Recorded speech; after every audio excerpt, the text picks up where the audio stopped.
स्वागत है आपका पॉजिटिव इनबॉक्स हिंदी चैनल पर। इस चैनल पर आपको नई नई और दिलचस्प कहानियाँ मिलती हैं। अगर आप पहली बार इस चैनल पर आए हैं तो चैनल को सब्सक्राइब कर लीजिए और वीडियो अच्छी लगे तो कमेंट और लाइक करना बिल्कुल मत भूलिएगा। सूरजपुर गांव में नंद किशोर नाम का एक आदमी रहता था। नंद किशोर एक व्यापारी था। उसकी छोटी सी कपड़ों की दुकान थी। अपने व्यापार से नंद किशोर इतना कमा लेता था जिससे कि वो अपने परिवार का गुजारा कर सके। नंद किशोर पूरी ईमानदारी के साथ अपना व्यापार करता था। एक दिन सुबह सुबह की बात है, नंद किशोर ने ईश्वर का नाम लिया और अपनी दुकान खोली। वो प्रतिदिन की तरह अपनी दुकान में रखे हुए कपड़े के थानों को सही तरीके से लगाने लगा। अभी कुछ ही देर गुजरी थी कि उसकी दुकान में 3 आदमी दाखिल हुए। उन आदमियों ने बहुत ही कीमती वस्त्र पहने हुए थे। देखने में वो तीनों बहुत ही घमंडी दिखाई पड़ते थे। तीनों आदमी दुकान में आने के बाद किशोर से बातें करने लगे। वो कहने लगे कि उन्हें कीमती कपड़ा दिखाया जाए। अचानक उन तीनों को दुकान के एक कोने में एक रेशमी कपड़ा दिखाई दिया। उन्होंने दुकानदार से कहा कि वो कपड़ा उठाकर लाए। नंद किशोर वो कपड़ा उठाकर उन लोगों के सामने फैला देता है। तीनों आदमियों को वो कपड़ा इतना पसंद आया कि वो बहुत ही खुश हुए। फिर उनमें से एक आदमी नंद किशोर से कहने लगा, ये कपड़ा तो बहुत ही कीमती है, इसीलिए मैं ये मालूम करना चाहता हूँ कि तुम ये कपड़ा कहाँ से लाए हो। हम लोग सुबह से इस बाजार में घूम रहे हैं, लेकिन ऐसा कपड़ा हमें कहीं भी नहीं मिला। हम लोग इसी की तलाश में थे और तुम्हारी दुकान में आए हैं। नंद किशोर कहने लगा, ये कपड़ा मेरी दुकान में पुराने पड़े हुए माल में से बचा है। असल बात यह है कि यह कपड़ा बहुत ही महंगा है और मेरे ग्राहक ऐसा महंगा कपड़ा खरीदने की हैसियत नहीं रखते, इसीलिए यह कपड़ा बच गया है। किसी ने भी इस कपड़े को नहीं खरीदा।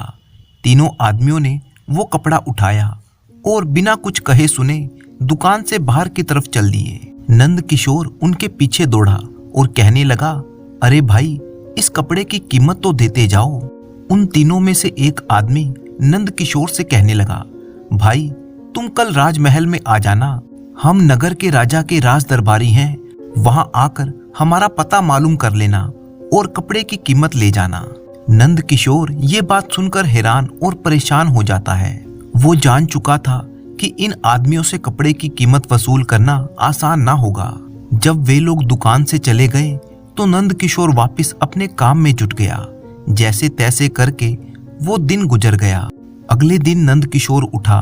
उसने सबसे पहले राजमहल में जाने का निश्चय किया ताकि अपने कपड़े की कीमत वसूल कर सके।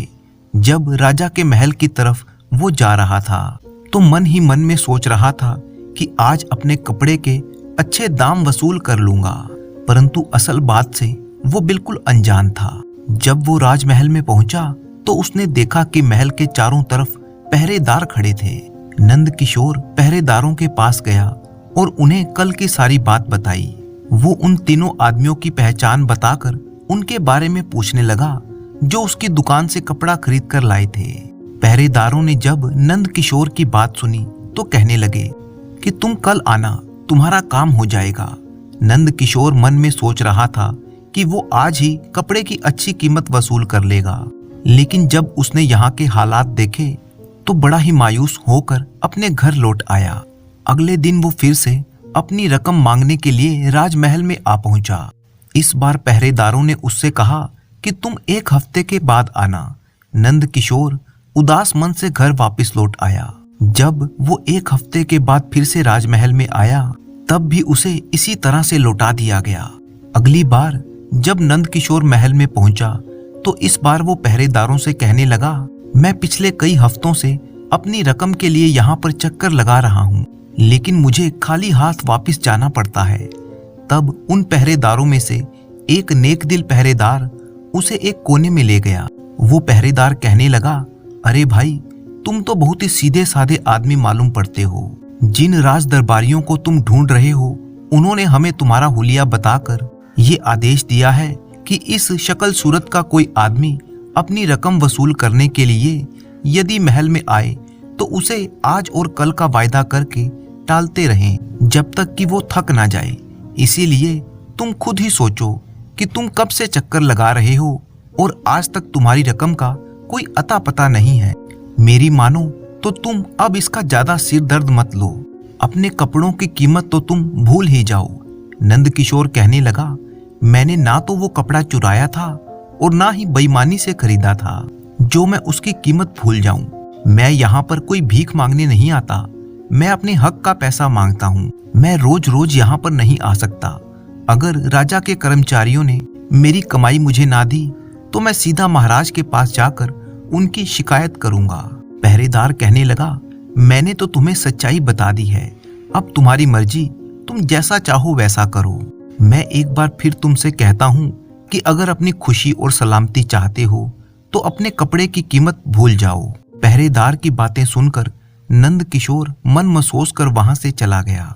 लेकिन इसके बावजूद भी नंद किशोर राजमहल के चक्कर लगाता रहा, उन राज दरबारियों के बारे में पूछता रहा, लेकिन उसे कुछ भी मालूम ना पड़ा। नंद किशोर ने अब तक उम्मीद नहीं छोड़ी थी।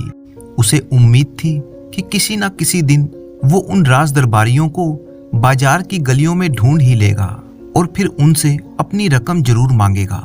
नंद किशोर का ये अंदाजा गलत नहीं था। कुछ दिन गुजरे जब नंद किशोर अपनी दुकान बंद करके बाजार से गुजर रहा था कि उसने देखा वही तीनों आदमी घोड़े पर सवार होकर बड़ी ही तेजी से जा रहे थे। नंद किशोर आगे बढ़ा और मुस्कुराते हुए उनको नमस्कार किया। इसके बाद नंद किशोर ने अपने कपड़े की कीमत के बारे में उनसे बात की। उन तीनों आदमियों ने जब नंद किशोर की बातें सुनी तो जोर जोर से हंसने लगे। उनमें से एक आदमी आगे बढ़कर कहने लगा, क्या तुम पागल हो गए हो? कौन सा कपड़ा, कैसी रकम? नंद किशोर ने बड़ी ही विनम्रता से पूरी घटना उन्हें बताई, साथ ही साथ अपनी दुकान की पहचान भी बताई। उनमें से एक आदमी कहने लगा, क्या हम तुम्हारे उस मामूली से कपड़े के लिए ही रह गए हैं? अगर हमें किसी वस्तु की जरूरत होती है तो हम सिर्फ आदेश करते हैं और सब कुछ हमारे सामने हाजिर हो जाता है। हमारे पास इतना समय नहीं है कि हम लोग बाजार में जाएं और तुम जैसे मामूली दुकानदार से कपड़ा खरीदें। उन्होंने इतना कहा और अपने घोड़े की लगाम खींचकर आगे बढ़ने लगे। नंद किशोर ने जब देखा कि उसका पैसा डूब जाएगा, साथ ही उस पर झूठ बोलने का आरोप भी लगा है, तो उसने आगे बढ़कर उनमें से एक के घोड़े की लगाम पकड़ ली, उस आदमी को नीचे खींच लिया। अगले ही पल दोनों में हाथापाई होने लगी। दूसरे दोनों आदमी कुछ आगे निकल गए थे, लेकिन उन्होंने जब शोर सुना तो वो वापस लौट कर आए और तीनों ने मिलकर नंद किशोर की खूब पिटाई की।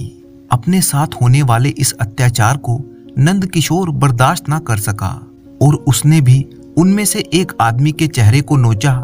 इस हाथापाई में उन तीनों आदमियों को भी कुछ चोटें आ गई। इस झगड़े के बाद वो तीनों घोड़े पर सवार हुए और वहां से भाग गए। नंद किशोर बेचारा जख्मी हालत में वापस अपने घर लौट आया। जब नंद किशोर की पत्नी ने उसकी हालत के बारे में पूछा तो नंद किशोर ने सारी घटना अपनी पत्नी को बता दी और कहने लगा, देखो, वैसे तो मैं जख्मी हूँ, परंतु मैं खुश हूँ कि मैं राजा के दरबारियों का मुकाबला करके आया हूँ। अगर मैं ऐसा ना करता तो मन ही मन में मैं कुढ़ता रहता। इसके बाद कुछ दिनों तक नंद किशोर अपने घर पर ही रहा। उसकी पत्नी ने नंद किशोर की देखभाल की, जिससे नंद किशोर की तबीयत अब बिल्कुल ठीक हो चुकी थी। ठीक हो जाने पर नंद किशोर फिर से अपनी दुकान की तरफ चल पड़ा। दुकान में पहुंचने के बाद वह अपने सामान को ठीक से लगाने लगा तो उसने देखा कि नगर के कोतवाल के 2 सिपाही उसकी दुकान पर आ खड़े हुए। नंद किशोर ने पूछा कि क्या काम है भाई? वो कहने लगे, तुम्हें हमारे साथ चलना है, सब बातें अपने आप मालूम हो जाएंगी। नंद किशोर उन सिपाहियों के साथ नगर के कोतवाल के पास पहुंच गया। वहां पहुंचने पर नंद किशोर ने देखा कि कोतवाल उसे घूर रहा था। नंद किशोर ने पूछा, हजूर, मुझे यहाँ पर किस लिए बुलाया गया है? कोतवाल इस तरह के सवाल सुनने का आदी नहीं था। वो भड़क कर कहने लगा, अच्छा, बड़े मासूम बनते हो तुम, जैसे कुछ जानते ही नहीं। भूल गए अभी कुछ दिन पहले ही तुमने महल के कुछ राज दरबारियों के साथ मारपीट की थी। तुम तो उन्हें जान से ही मार देते। तुमने ऐसे सम्मानित लोगों के साथ इतना दुर्व्यवहार किया है। नंद किशोर कहने लगा, मैं तो सिर्फ अपने कपड़े की कीमत पाना चाहता था, लेकिन उन लोगों ने देने से मना कर दिया। वे 3 थे और मैं अकेला था। उन्होंने मुझे मारा पीटा, ना कि मैंने उन्हें। कोतवाल कहने लगा, तुमने बड़ी ही गलती की है। क्या एक मामूली सा कपड़ा तुम उन लोगों को तोहफे के रूप में नहीं दे सकते थे? क्या राजमहल के दरबारियों के लिए तुम इतना भी नहीं कर सकते? नंद किशोर ने देखा कि जब उसे ही अपराधी ठहराया जा रहा है, तो वो कहने लगा, कोतवाल साहब, वे तीनों कपड़ा खरीदने के इरादे से मेरी दुकान पर आए थे, ना कि अपने लिए तोहफा लेने के लिए। मैं तो राजमहल के चक्कर लगाता रहा, लेकिन मुझे कोई जवाब ना मिला। मैंने कई दिनों के बाद जब इन्हें बाजार में देखा तो इन्हें रोक लिया। अपने कपड़े की कीमत मांगने लगा। ये लोग कहने लगे कि क्या तुम पागल हो गए हो? हमने तुमसे कोई कपड़ा नहीं खरीदा। हजूर, अब आप ही बताइए, अगर किसी को तोहफा चाहिए तो वो क्या ऐसा व्यवहार करता है? कोतवाल कहने लगा कि मैं नहीं जानता कि तुमने क्या किया, लेकिन जो मेरी जिम्मेदारी है मैं उसे पूरा करूंगा, और वो ये है कि महाराज ने मुझे आदेश दिया है कि तुम उनके राज दरबारियों से उलझे हो और उनका अपमान किया है। इसीलिए तुम्हें कारागार में भेजा जाएगा और तुम्हारी दुकान को भी जब्त कर लिया जाएगा। तुम्हारी ये सजा देखकर बाकी लोगों को भी सबक मिलेगा और फिर से कोई भी राज दरबार के दरबारियों के साथ ऐसा दुर्व्यवहार नहीं करेगा। नंद किशोर ने जब ये सुना तो उसकी आंखों के आगे से मानो अंधेरा छा गया। कोतवाल एक बार फिर से कहने लगा, क्योंकि तुम मुझे एक बहुत ही सीधे साधे आदमी लगते हो, इसीलिए मैं तुम्हें कारागार में नहीं डालूंगा, और महाराज को इसके बारे में क्या कहना है वो मैं खुद ही देख लूंगा। लेकिन तुम्हारी दुकान में रखी हुई संपत्ति हर हालत में जब्त की जाएगी। तुम्हारी दुकान में जितना भी माल पड़ा है, अब तुम्हारा उस पर कोई हक नहीं है। इसीलिए अब जाओ और अपनी पत्नी और बच्चों की फिक्र करो। नंद किशोर बेचारा बहुत ही दुखी और मायूस हो चुका था। इसी हालत में वो अपने घर में पहुंचा। अगले दिन नंद किशोर की दुकान पर कोतवाल के भेजे हुए सैनिक आए। उसकी दुकान में जितना भी माल रखा था वो जब्त करके अपने साथ ले गए। नंद किशोर अब बिल्कुल खाली हो गया था। वो मायूस था, लेकिन सोच रहा था कि जैसे भी हो गुजारा तो करना ही होगा। चाहे कुछ भी करना पड़े, उसे अपने परिवार का पोषण तो करना ही है। कुछ सोचकर नंद किशोर अपने व्यापारी दोस्तों के पास गया और उनसे कुछ धन उधार ले आया। उस धन से नंद किशोर ने कुछ कपड़ा खरीदा और वापस अपनी दुकान में लौट आया। वो एक बार फिर से दुकान चलाने की कोशिश करने लगा। नंद किशोर को विश्वास था कि एक बार फिर से वो अपने व्यापार को अच्छे से चला पाएगा, साथ ही साथ अपने व्यापारी मित्रों से लिए हुए धन को भी वापस कर पाएगा।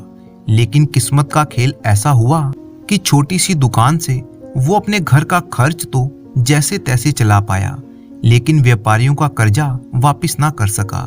कुछ व्यापारी जिनको नंद किशोर पर विश्वास था वो तो कर्ज मांगने नहीं आए, लेकिन एक दो व्यापारी ऐसे भी थे जो अपना कर्ज वापस पाने के लिए बेसब्र हो रहे थे।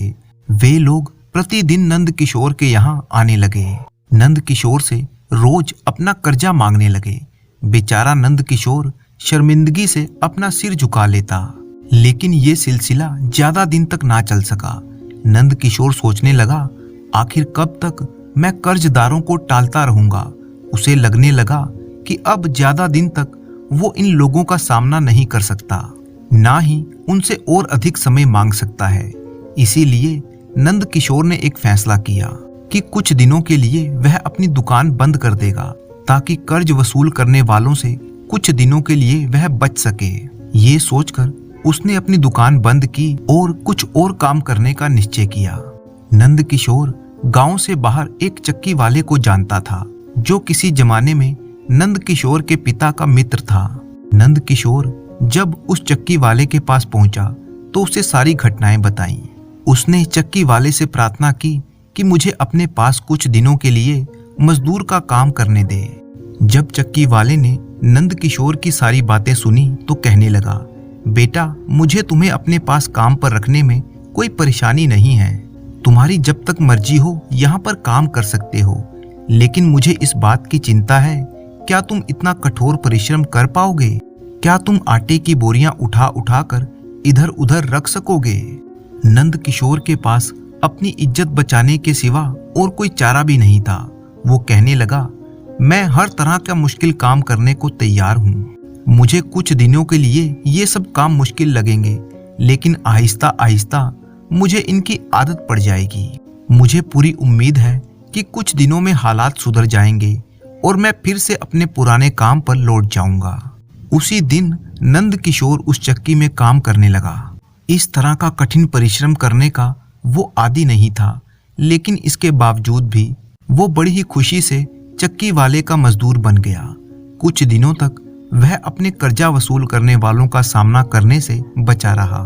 अब वह रात को थका हारा अपने घर लौटता था। एक दिन की बात है, जब वह चक्की पर बहुत ही मेहनत से काम कर रहा था।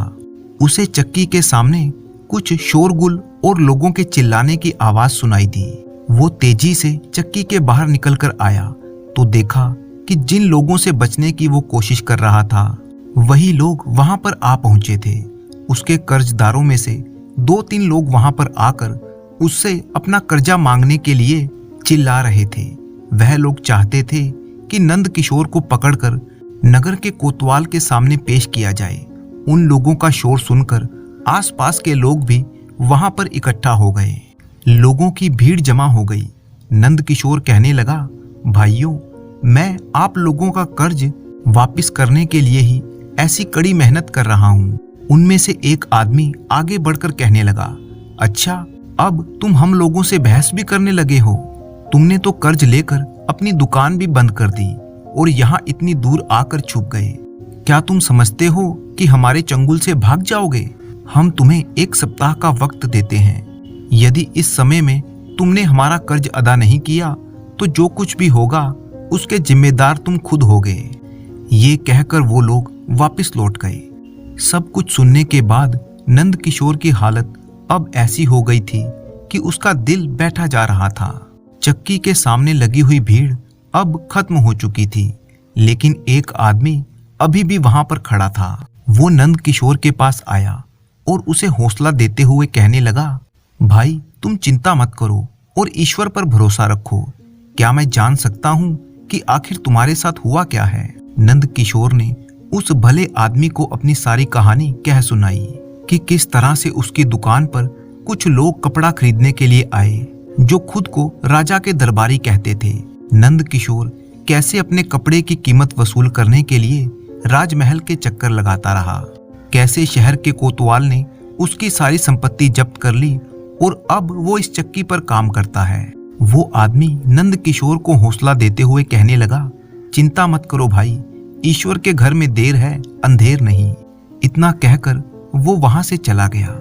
नंद किशोर फिर से हौसला करके उठा और वापस अपने काम में लग गया। नंद किशोर को अब कुछ भी समझ में नहीं आ रहा था कि वो क्या करे।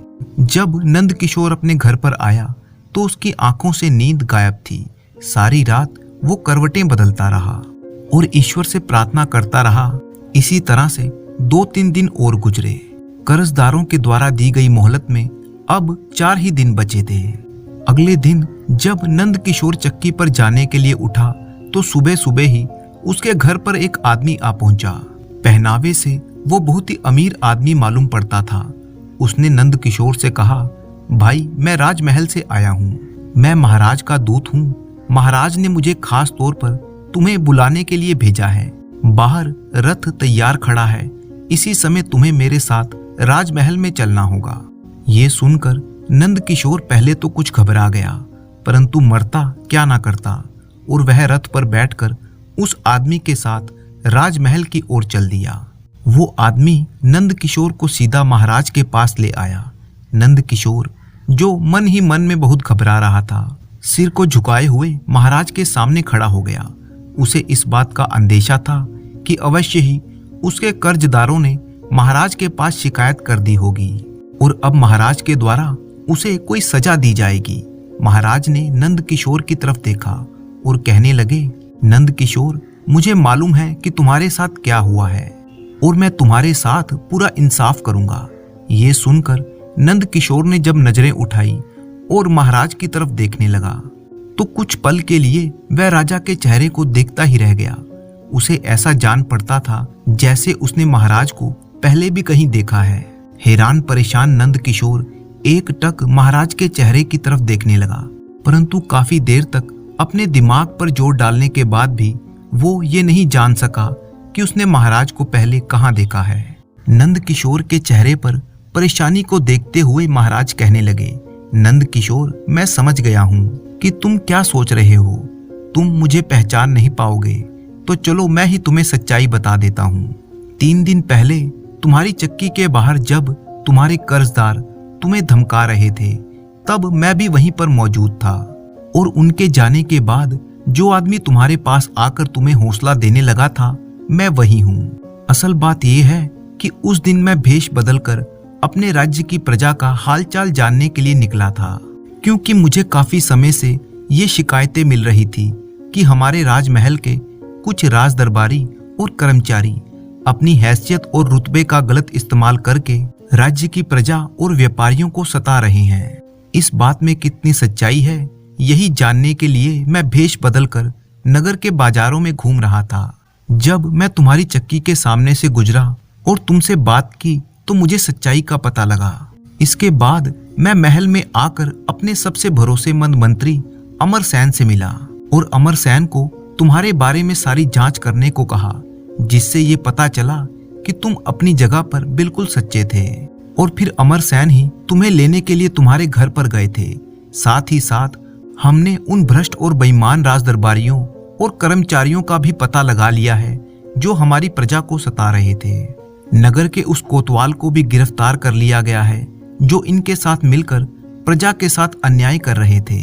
राजमहल के उन पहरेदारों को भी हटा दिया गया है जो इनके साथ मिले हुए थे। हम तुमसे बहुत ही खुश हैं कि तुमने हमारे महल के भ्रष्ट दरबारी और कर्मचारियों का पता लगाने में हमारी सहायता की।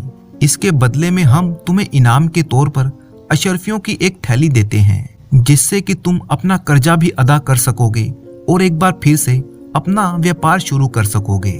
सारी बातें जानकर नंद किशोर की आंखों में आंसू बहने लगे।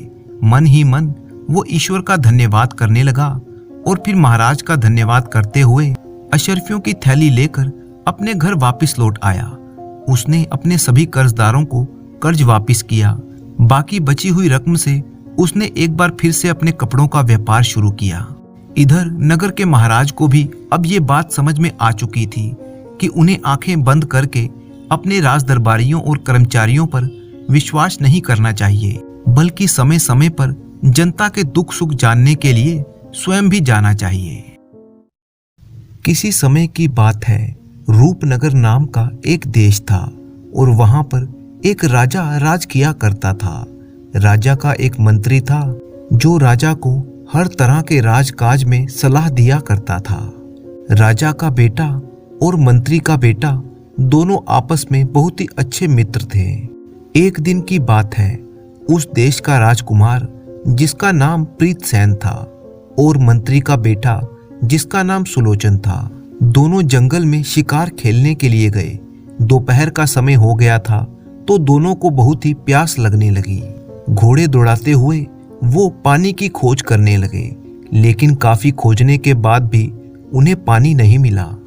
अब क्योंकि राजकुमार का प्यास के मारे बुरा हाल हो रहा था, सुलोचन ने कहा, राजकुमार, आप यहीं पर किसी पेड़ के नीचे आराम कीजिए, मैं आपके लिए पानी ढूंढ कर लाता हूँ। इतना कहने के बाद सुलोचन पानी की तलाश में निकल गया। थोड़ी देर के बाद वो एक बगीचे में जा पहुंचा जहां पर एक कुआं था। सुलोचन ने जल्दी जल्दी कुएं से पानी निकाला। पहले तो उसने अपनी प्यास बुझाई और फिर कुएं से लटकती हुई बाल्टी में पानी भरकर वो राजकुमार के लिए ले गया। अभी वो वापस जाने के लिए पलटा ही था कि तभी उसकी नजर कुएं की दीवार पर बनी हुई किसी लड़की की तस्वीर पर पड़ी। सुलोचन कुछ देर तक तस्वीर को देखता रहा और फिर उसे जब अपने दोस्त राजकुमार की याद आई, वो पानी लेकर राजकुमार के पास पहुंच गया। पानी पीने के बाद राजकुमार ने जब कुछ होश संभाला तो पूछने लगा, ये पानी तुम कहाँ से लाए हो सुलोचन? सुलोचन ने कहा कि पास में ही एक बगीचा है जिसमें एक कुआं है और उस कुएं से ही मैं पानी लेकर आया हूँ। राजकुमार ने कहा, अब मुझे कुछ अच्छा महसूस हो रहा है, चलो उस बाग में चलते हैं। ये कहकर दोनों उस बाग की तरफ चल दिए। जब दोनों मित्र उस बाग में पहुंचे तो चलते चलते राजकुमार उस कुएं के पास जा पहुंचा। तभी राजकुमार की नजर कुएं पर बनी हुई उस लड़की की तस्वीर पर पड़ी। तस्वीर देखते ही राजकुमार अपने होश खो बैठा। वो कहने लगा, ये तस्वीर इतनी सुंदर है तो ये लड़की सचमुच कितनी सुंदर होगी। मुझे तो इससे प्रेम हो गया है। अब तो मैं इस तस्वीर वाली लड़की से ही शादी करूंगा। ये सुनकर सुलोचन कुछ घबरा सा गया और कहने लगा, राजकुमार, ना जाने ये तस्वीर कब से बनी हुई है और ये लड़की सचमुच में भी कहीं पर है या नहीं। वो जिंदा है या मर गई इस बात का भी पता नहीं है। मुझे तो लगता है कि किसी ने यूं ही कोई नकली तस्वीर बना दी है। भला हम इस तस्वीर वाली लड़की को कैसे ढूंढ सकेंगे।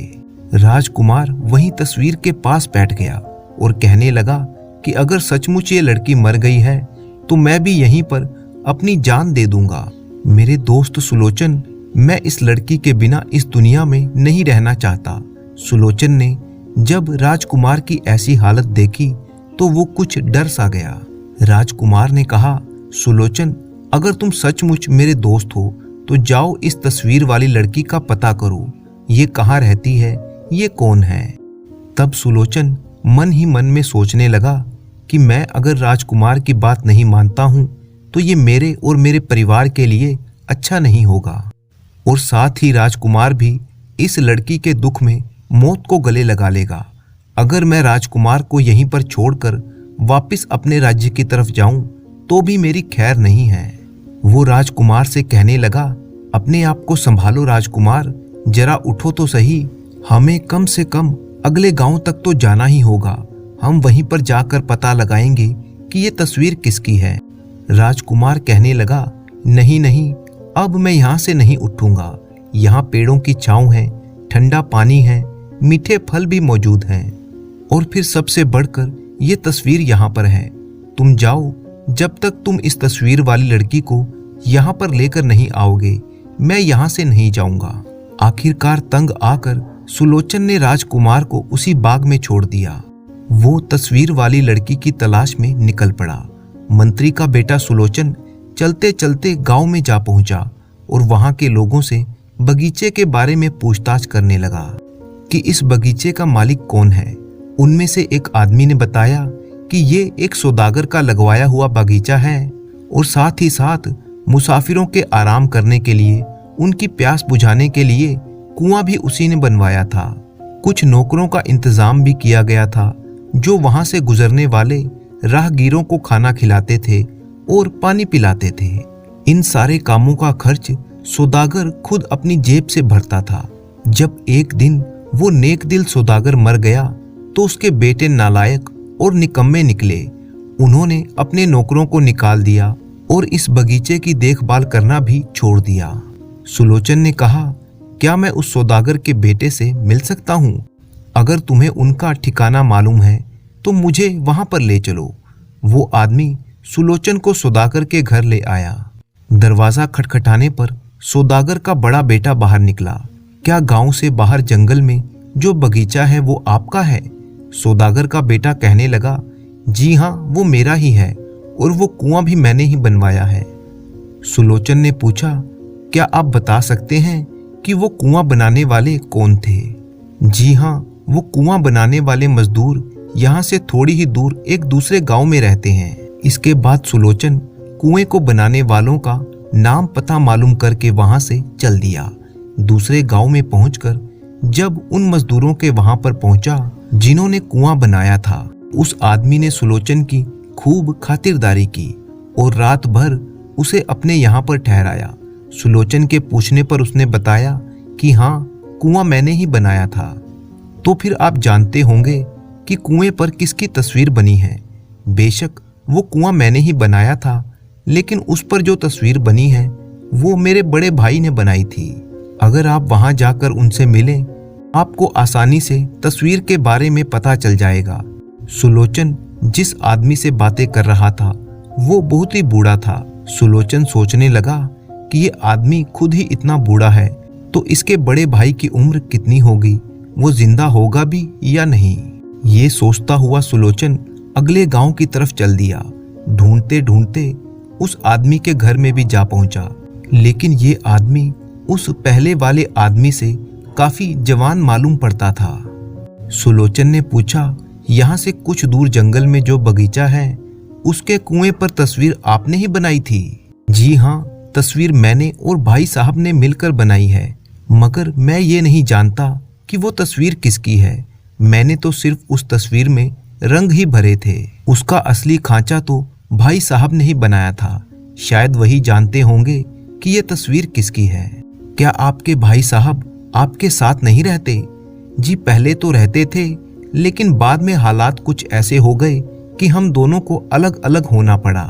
लेकिन अभी भी वो कुछ ही दूरी पर एक गांव में रहते हैं। अगर आप वहां जाकर पता करेंगे कि नंदी का घर कौन सा है तो गांव का बच्चा बच्चा आपको उनका पता बता सकता है। सुलोचन ने उस आदमी से विदा ली और उसके बड़े भाई से मिलने के लिए दूसरे गांव में चल पड़ा। सचमुच नंदी साहब तस्वीर वाले को गांव का बच्चा बच्चा जानता था। सुलोचन को बड़ी ही आसानी से उनका घर मिल गया। उस आदमी को देखकर सुलोचन की आंखें खुली की खुली रह गईं। सुलोचन कहने लगा, मैं आपके पास एक बहुत ही जरूरी काम से आया हूँ, लेकिन उससे पहले एक बात जो मुझे हैरान कर रही है वो ये, आप तो बिल्कुल जवान हैं, जबकि आपके छोटे भाई आपसे बूढ़े नजर आते हैं। नंदी साहब ने मुस्कुराकर बताया कि मेरे सबसे छोटे भाई की पत्नी उसका कहना नहीं मानती। वह कहता कुछ है तो उसकी पत्नी करती कुछ और है। इसी दुख और चिंता के कारण वह अपनी उम्र से 3 गुना बड़ा नजर आता है। चिंता और दुख 100 बीमारियों की एक बीमारी है। मेरे मंझले भाई की पत्नी अपने पति का कभी कभी ही कहना मानती है, इसीलिए आपने देखा होगा कि मेरा मंझला भाई इतना ज्यादा बूढ़ा नहीं है, जबकि मेरी पत्नी मेरा हर कहा मानती है, तो मुझे कोई भी दुख या चिंता नहीं है। इसीलिए मैं जवान दिखाई देता हूँ। खैर, आप ये सब बातें छोड़िए, आप बताइए कि आप मुझसे मिलने के लिए क्यों आए हैं। सुलोचन ने सारी बात विस्तार पूर्वक बता दी और फिर कहने लगा कि बाग वाले कुएं में तस्वीर आपने ही बनाई है। वो किस औरत की तस्वीर है, मैं उसकी तलाश में निकला हूँ। अरे तुम उसके बारे में मत ही पूछो, वो कोई औरत नहीं बल्कि एक राजकुमारी है। कोई भी उस राजकुमारी को हासिल नहीं कर सकता। सुलोचन कहने लगा, देखो मैं भी एक राजकुमार का खास मित्र हूँ। मेरे राजकुमार ने कहा है कि जब तक वो उस राजकुमारी से मिल नहीं लेगा वो उस बाग में ही पड़ा रहेगा। ऐसी हालत में आपको मेरी सहायता करनी होगी। हजूर, आपकी बात बिल्कुल सही है, लेकिन मुश्किल तो ये है कि इस लड़की से मिलना तो दूर, उसकी तरफ कोई देख भी नहीं सकता। तो फिर आपने उसकी तस्वीर कैसे बना ली? नंदी साहब कहने लगा, कुछ समय पहले की बात है। मैं एक बार उस राजकुमारी के राज्य से गुजर रहा था। मैं नाव पर बैठा हुआ नदी के दूसरी तरफ जा रहा था कि तभी राजकुमारी वहां अपनी सहेलियों के साथ सैर करने के लिए आई। मैंने राजकुमारी की परछाई जब पानी में देखी तो अपनी नाव वहीं पर रोक ली। मैंने तुरंत एक कागज पर राजकुमारी की कच्ची पक्की तस्वीर बना ली। मैंने एक बार भी हिम्मत नहीं की कि उस राजकुमारी की तरफ आंख उठाकर भी देख सकूं। शायद राजकुमारी और उसकी सहेलियां भी यही सोच रही थी कि मैं नाव में कोई चीज ठीक कर रहा हूं। जल्दी जल्दी मैं अपना सारा काम खत्म करके वो कागज अपने साथ रख लिया। अपनी नाव मैंने आगे बढ़ा दी। जब मैं नदी के दूसरे किनारे पर पहुंचा और मैंने वापस महल की तरफ देखा तो राजकुमारी और उसकी सहेलियां, उनका कुछ भी पता नहीं था। इस घटना के कुछ दिन बाद मैं अपने मंझले भाई से मिलने गया तो पता चला कि वो आजकल एक कुएं पर कारीगिरी कर रहा है। मैं भी उसके साथ उस कुएं पर पहुंच गया। मेरा भाई भी बहुत अच्छे फूल पत्ते बनाता है। कुएं पर पहुंचकर वह तो अपने काम में लग गया और मैंने कुएं की दीवार पर राजकुमारी की तस्वीर बना दी। मेरे मंझले भाई ने देखते ही देखते उसमें रंग भर दिए और ये वही तस्वीर थी जो आपको मुझ तक खींच कर ले आई है। सुलोचन चुपचाप उसकी कही हुई बातें सुन रहा था और फिर कहने लगा, सचमुच मैं आपसे मिलकर बहुत ही खुश हुआ हूँ। अब मैं चलता हूँ, राजकुमार बेसब्री से मेरा इंतजार कर रहा होगा। जाते जाते सुलोचन ने पूछा, आपने उस राज्य का क्या नाम बताया था? जी तुलसी नगर। मुझे जो कुछ भी मालूम था मैंने आपको बता दिया। आप तुलसी नगर जाइए, शायद आपका काम बन जाए। सुलोचन वहां से चला गया। चलता चलता वह तुलसी नगर जा पहुंचा, जहां पर नगर के बीचों बीच एक नदी बहती थी और उस नदी के किनारे पर राजा का महल था। वहां पहुंचते ही सुलोचन को पता चला कि वहां के राजा के नियम और कानून बहुत ही सख्त हैं। कोई भी आदमी महल के आसपास नहीं घूम सकता, कोई भी महल की खिड़की की तरफ नजर नहीं उठा सकता, क्योंकि वहां पर राजकुमारी बैठती थी। जो कोई राजकुमारी की खिड़की की तरफ देखता उसकी आंखें निकलवा दी जाती और अगर कोई इशारा करता तो उसके हाथ कटवा दिए जाएंगे। ये सारी बातें मालूम करने के बाद सुलोचन ने अपना भेष बदल लिया। वह एक लड़की का रूप धारण कर लेता है। उसने बाजार से बहुत ही सुंदर सुंदर चूड़ियां खरीदी। वो महल के पास से गुजरने लगा और थोड़ी थोड़ी देर में बहुत ही बारीक आवाज में पुकारता, शाही चूड़ियां ले लो, निराली चूड़ियां ले लो। चूड़ी वाली की आवाज सुनकर कई औरतों ने उसे बुला लिया, लेकिन उसने इन चूड़ियों की कीमत इतनी अधिक बताई कि सभी औरतों को कहना पड़ा कि सचमुच ये चूड़ियां तो कोई राजकुमारी ही पहन सकती है। 2 दिन तो सुलोचन वहीं पर घूमता रहा और फिर एक दिन राजकुमारी ने महल की खिड़की से झांक कर देखा तो सड़क पर एक सुंदर सी चूड़ी बेचने वाली नजर आई। राजकुमारी ने फौरन एक दासी को भेजकर चूड़ी वाली को अपने पास बुलाया। वो चूड़ियां खरीदना चाहती थी। दासी चूड़ी वाली को लेकर राजकुमारी के पास आ गई। सुलोचन राजकुमारी को तरह तरह की चूड़ियां पहनाने लगा और साथ ही साथ वो ऐसी मजेदार बातें भी करता कि राजकुमारी का उदास मन खिल उठा। वो कहने लगी, अरे चूड़ी वाली, तुम रोज ही इधर आया करो, चाहे हम चूड़ियां खरीदें या ना खरीदें। तुम 2 घड़ी के लिए हमसे रोज मिलकर जाया करो। तुम्हारी मजेदार बातें हमें बहुत ही पसंद आई हैं। सुलोचन कहने लगा, अगर आपकी यही इच्छा है तो मैं यहाँ पर जरूर आया करूंगी। उस दिन के बाद से सुलोचन प्रतिदिन राजकुमारी के पास आने लगा। एक दिन जब सुलोचन राजकुमारी से मिलकर जल्दी ही अपने घर वापस लौटने लगा तो राजकुमारी बोली, क्यों री, आज क्या बात है? तुम जल्दी ही वापस क्यों जा रही हो? राजकुमारी जी, मेरा पति बीमार है और आज मैं उससे जल्दी लौटने का वादा करके आई हूँ।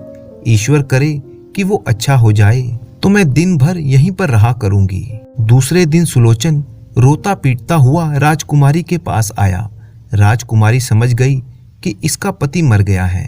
राजकुमारी ने दिलासा देते हुए कहा, तुम फिक्र मत करो, आज से तुम मेरे पास ही रहोगी। वैसे भी मैं सोच ही रही थी कि किसी तरह से तुम्हें अपने पास ही रख लूं। सुलोचन, जो कि एक लड़की के वेश में था, वो राजकुमारी से कहने लगा, मैं इस शहर में अकेली हूँ। राजकुमारी जी, आपके सिवा मेरा कोई नहीं है। राजकुमारी ने सुलोचन को गले से लगाया और कहने लगी, तुम्हारा इस दुनिया में कोई नहीं है। तुम आज से मुझे ही अपना समझो। आज से तुम मेरी नौकरानी नहीं बल्कि मेरी खास सहेली हो। सचमुच राजकुमारी ने जो कहा वो करके भी दिखाया। वो हमेशा सुलोचन को अपने साथ ही रखती, खिलाती पिलाती और घंटों दोनों बाग बगीचे और नदी में सैर करते रहते। एक दिन की बात है, बातों ही बातों में सुलोचन ने राजकुमारी से पूछा, राजकुमारी, आपको याद है जब मैं पहली बार यहाँ पर आई थी तो आपने मुझसे कहा था कि आप बहुत दिनों के बाद मुस्कुराई हैं और आज भी मैं देख रही हूँ कि आप कुछ चिंता में हैं। राजकुमारी ने कहा, सखी, मैं तुम्हें क्या बताऊं। उस निर्दयी और दुष्ट आदमी ने आज अपना एक दूत भेजकर पिताजी से पूछा है और शादी की तारीख जल्दी से जल्दी निश्चित करने की बात कही है। वो दुष्ट आदमी यहाँ से 200 कोस दूर एक राज्य का राजा है। वो उम्र में मुझसे कहीं ज्यादा बड़ा और बूढ़ा है। उसकी सेना बहुत ही शक्तिशाली है। पिताजी को डर है कि अगर उन्होंने शादी से मना कर दिया तो वो दुष्ट राजा हमारे राज्य पर चढ़ाई कर देगा। पिछले 2 सालों से पिताजी उसे टालते आ रहे हैं, लेकिन आज उसने अपना एक दूत भेजकर आखिरी फैसला मांगा है। ये कहते कहते राजकुमारी सुलोचन से लिपट कर रोने लगी। सुलोचन ने कहा, क्या इसका कोई समाधान नहीं है? नहीं, बिल्कुल भी नहीं। अगर ये बात है तो चलो हम इस नगर से भाग जाते हैं। राजकुमारी ने कहा, अरे बेवकूफ, हम दोनों औरतें भाग कर जाएंगी कहाँ? यहाँ पर इतना सख्त पहरा है कि ना तो कोई अंदर आ सकता है और ना ही बाहर जा सकता है। अगर हम यहाँ से निकलने में कामयाब हो भी गई तो हम दोनों अकेली औरतें कहाँ पर जाएंगी? सुलोचन ने कहा, अगर आप मुझ पर विश्वास करें तो मैं आपको एक ऐसे देश में ले चलूंगी जहाँ पर सब शांति प्रिय लोग रहते हैं और वहाँ का राजकुमार भी बहुत ही सुंदर है। उसी वक्त कमरे में एक नौकरानी दाखिल हुई और कहने लगी, राजकुमारी जी, महाराज पूछ रहे हैं कि आज चांदनी की रात है, क्या नाव का इंतजाम किया जाए, नदी से पहरेदार हटा दिए जाएं? ये सुनकर राजकुमारी चुप ही रह गई। लेकिन तभी सुलोचना ने कहा, चमेली, नाव का इंतजाम तो जरूर होना चाहिए। आज तो राजकुमारी बहुत ही उदास हैं। चांदनी रात और उसमें नाव की सैर तो उनके दिल को बहला देगी। नौकरानी चली गई तो राजकुमारी ने कहा, सखी, तुमने बिना वजह ही नाव की सैर का इंतजाम क्यों करवा दिया? मेरा मन आज किसी भी काम में नहीं लगेगा। लेकिन सुलोचन किसी तरह से राजकुमारी को मनाकर नदी के पास ले आया। वहां पर एक छोटी सी नाव हिचकोले खा रही थी। दूर दूर तक चांदनी फैली हुई थी और नदी का चमकता हुआ पानी साफ साफ दिखाई दे रहा था। पहरेदारों को वहां से हटा दिया गया। सुलोचन राजकुमारी को लेकर नाव में बैठ गया और बाकी नौकरानियों को ये कहकर वापस भेज दिया गया कि राजकुमारी आज अकेली ही सैर के लिए जाएंगी। सुलोचन नाव को अकेले ही धीरे धीरे धकेलने लगा। वे दोनों धीरे धीरे नाव में आगे बढ़ने लगे। तभी राजकुमारी ने कहा, अरे सखी, तुम किस तरफ जा रही हो? हमारे राज्य की सीमा तो यहाँ पर खत्म होने वाली है। सुलोचन ने एक बार राजकुमारी को मुस्कुरा कर देखा और फिर नाव को आगे ही आगे बढ़ाता गया। कुछ ही देर बाद नाव दूसरे किनारे पर लग गई। सुलोचन कहने लगा, आइए राजकुमारी जी, इस जंगल की सैर करते हैं। राजकुमारी बोली, ऐसा लगता है कि मेरे साथ साथ आज तुम्हारा भी दिमाग काम नहीं कर रहा। एक तो मैं ना जाने अकेली इस जगह पर कैसे पहुंच गई, ऊपर से तुम कहती हो कि इस जंगल की सैर करें। चलो जल्दी नाव में बैठो, हमें वापस चलना चाहिए। लेकिन सुलोचन ने राजकुमारी को हाथ खींचकर किनारे पर उतार लिया और पूछने लगा, अच्छा राजकुमारी जी, ये बताइए कि दुनिया में आपको सबसे अधिक प्रेम किससे है? राजकुमारी बोली, मेरे पिताजी से। सुलोचन फिर से बोला, और उसके बाद आपको सबसे प्यारा कौन है? राजकुमारी ने इस सवाल के बारे में कुछ देर तक सोचा और फिर कहने लगी, सचमुच मुझे पिताजी के बाद सबसे प्यारी तुम हो। इसी दौरान वे दोनों बातें करते करते जंगल के काफी अंदर तक आ चुके थे और राजकुमारी इस बात से बेखबर थी। सुलोचन ने कहा, अगर मैं तुमसे बिछड़ जाऊं तो? ऐसा मत कहो, मैं तुम्हारे बिना एक दिन के लिए भी जिंदा नहीं रह सकती। तब सुलोचन कहने लगा, मैं आपकी सखी नहीं बल्कि सखा हूं। ये कहकर वो जोर जोर से हंसने लगा। उसने अपने सिर से नकली बाल निकाल डाले, दुपट्टा सिर से फेंक दिया। वो राजकुमारी के सामने अपने असली रूप में आ गया। राजकुमारी अचानक हुए इस बदलाव को बर्दाश्त ना कर सकी। चीख मारती हुई वो बेहोश हो गई। सुलोचन उसको कंधे पर उठाकर एक पेड़ के नीचे लिटा देता है और फिर सुबह होने का इंतजार करने लगा। सुबह जब राजकुमारी को होश आया तो वो पलक झपकते हुए सुलोचन को देखने लगी। सुलोचन राजकुमारी के सामने हाथ जोड़कर खड़ा था। कहने लगा, मुझे माफ कर दीजिए राजकुमारी जी, मैं बहुत ही शर्मिंदा हूँ। मैंने आपके साथ धोखा किया है। पिछले कई दिनों से मैं औरत का भेष बनाकर आपके साथ चल रहा था और चालाकी से आपको यहाँ पर ले आया। मैं इस बात के लिए बहुत ही शर्मिंदा हूँ। मैं आपका अपराधी हूँ, लेकिन मैंने ये सब अपने एक दोस्त के लिए किया है। सुलोचन ने देखा कि तभी राजकुमारी की आंखों से आंसू बह रहे थे। राजकुमारी कहने लगी, मुझे इस बात का दुख नहीं है, बल्कि दुख तो इस बात का है कि जब मेरे पिताजी को पता चलेगा कि मैं नाव में बैठकर गायब हो गई हूँ तो वो क्या सोचेंगे। सुलोचन कहने लगा, सोचना क्या है, वो ये सोचेंगे कि तुम और मैं नदी में डूबकर कहीं मर गए हैं। ये तो और भी ज्यादा बुरी बात होगी। वह मेरे दुख में रोते रोते अपने प्राण त्याग देंगे और वो दुष्ट राजा, उसे कहाँ विश्वास होगा कि मैं मर गई हूँ। वो तो उसी वक्त पिताजी के राज्य पर चढ़ाई कर देगा, उन्हें तबाह कर देगा। तुमने जो भी किया बहुत ही बुरा काम किया। सुलोचन कहने लगा, मैं रूपनगर के मंत्री का बेटा हूँ। वहाँ का राजकुमार मेरा बहुत ही अच्छा मित्र है। हम दोनों एक बार रूपनगर पहुँच जाएं तो उस दुष्ट राजा का भी इंतजाम कर देंगे। आओ तुम कुछ खा लो, फिर हम रूपनगर की तरफ चलेंगे। सुलोचन और राजकुमारी ने जंगल से कुछ कच्चे पक्के फल तोड़े और उनको खाकर अपनी भूख मिटाई। फिर आगे चलने को तैयार हो गए। सुलोचन ने कहा, मैं आपको उठा लेता हूँ। नहीं, अब मैं होश में हूँ और तुम जहाँ तक चलोगे मैं भी साथ चलूंगी। इसके बाद दोनों अपने सफर पर चल पड़े। चलते चलते आखिर वह उसी बगीचे में जा पहुंचे जहां पर राजकुमार कुएं के पास बैठा हुआ था। राजकुमार ने जब राजकुमारी को सामने से आते देखा तो वो हैरान रह गया कि तस्वीर में दिखने वाली लड़की उसके सामने खड़ी थी। राजकुमारी एक अजनबी को अपने सामने देखकर घबरा सी गई। तभी सुलोचन वहां पर आया। राजकुमारी से कहने लगा, राजकुमारी जी, ये मेरा सबसे गहरा मित्र और रूपनगर का राजकुमार है। ये कहकर वो पेड़ों के पीछे कहीं गायब हो गया। राजकुमार राजकुमारी के पास आया।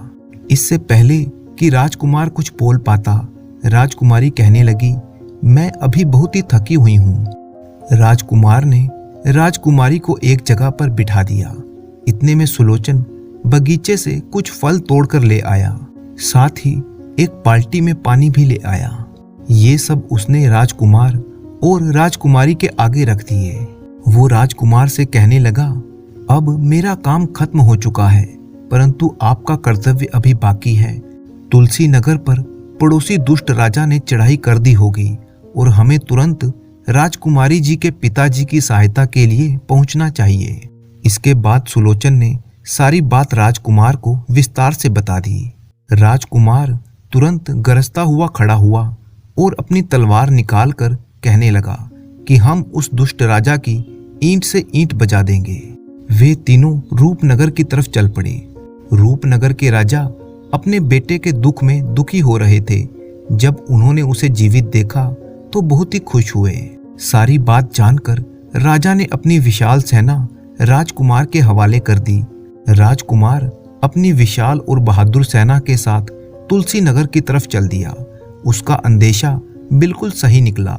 दुष्ट पड़ोसी राजा ने तुलसी नगर पर आक्रमण कर दिया था, लेकिन बहादुर राजकुमार ने अपनी विशाल सेना की सहायता से दुष्ट पड़ोसी राजा को युद्ध के मैदान में मौत के घाट उतार दिया।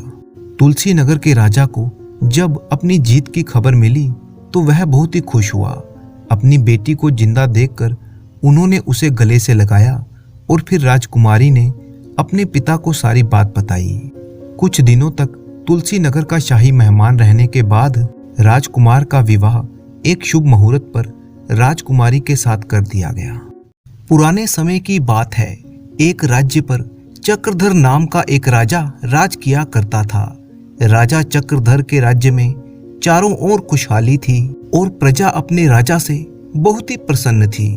एक दिन की बात है, राजा चक्रधर ने अपने मंत्री को अपने पास बुलाया और कहने लगा, मंत्री जी, मेरी अवस्था अब काफी वृद्ध हो चुकी है। मैं इस राजकाज के कार्य से छुटकारा पाकर अपना बाकी जीवन ईश्वर की भक्ति में गुजारना चाहता हूँ। मंत्री कहने लगा, महाराज, यदि आप जैसा एक कुशल और दयालु राजा प्रजा को छोड़ देगा तो फिर राज्य का कामकाज कैसे चलेगा। मेरे विचार से आपको ये फैसला करने में जल्दबाजी नहीं करनी चाहिए। मंत्री जी, आप इस बात की बिल्कुल भी चिंता मत कीजिए, क्योंकि बहुत ही जल्द मेरा बेटा शशिधर गुरुकुल से शिक्षा प्राप्त करके वापस राजमहल में आने वाला है।